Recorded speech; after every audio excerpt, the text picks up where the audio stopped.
Today's the 13th of October, and I had to give a talk, a eulogy for my brother, and I talked about a certain poem that really meant a lot to me. And I'll read it again, because it's a short poem, and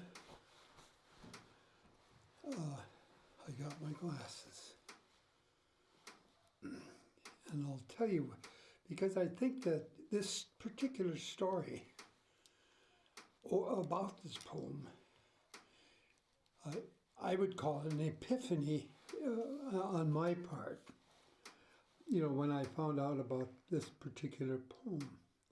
And it was called Future Perfect. And I read it as a prologue to what I talked about my brother. And here it is. It's a poem by Leah Purpura. And I got it, first read it in about 2013, and it was an absolute epiphany for me. Now the poem.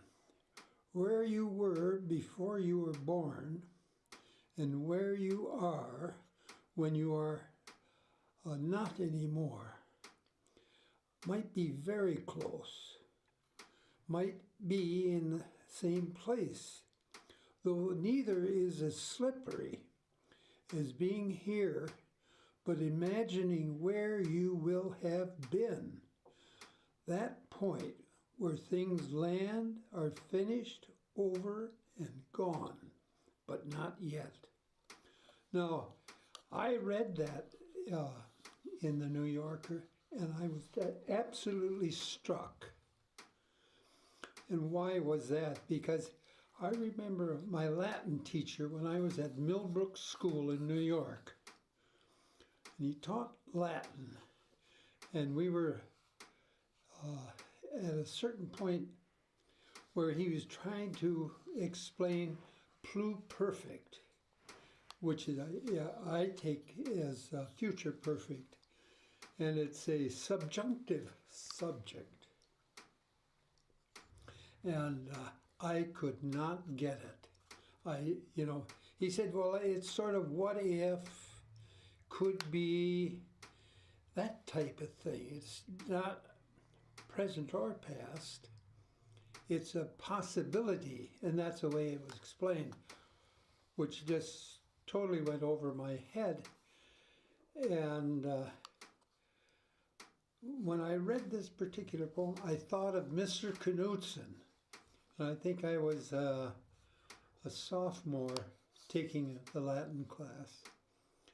And all of a sudden, Future Perfect, after reading that poem, made such a difference. I was just couldn't imagine how I could recall, my Latin class and the teacher. And what made it special to me is that it sort of melded future and past together. So in other words, if you looked at your hand, turned them and said future is the left, past is on the right, or vice versa. But that line between the two hands is the present. And the present is constantly moving because we live in a time, not in a time, but in a world where time flows forward. So it flows in the direction one way. In other words, we can, as we get older, time passes forward and we get older. But in order to explain what the two are, that it's a moving structure that with no reversal. Time does not flow backwards. It's a given. You cannot go backwards. Uh, and so it just made a poetry, the story, and I connected both the same, that you can stop time by telling a story. And that story has a beginning and an end, and it fits right between past and future. So that fine line that is constantly moving forward, you can stop it, bring it back, and tell a story involving that time, borrowing from the future and borrowing from the past to tell it. And that was the epiphany that I had when I read the story Future Perfect.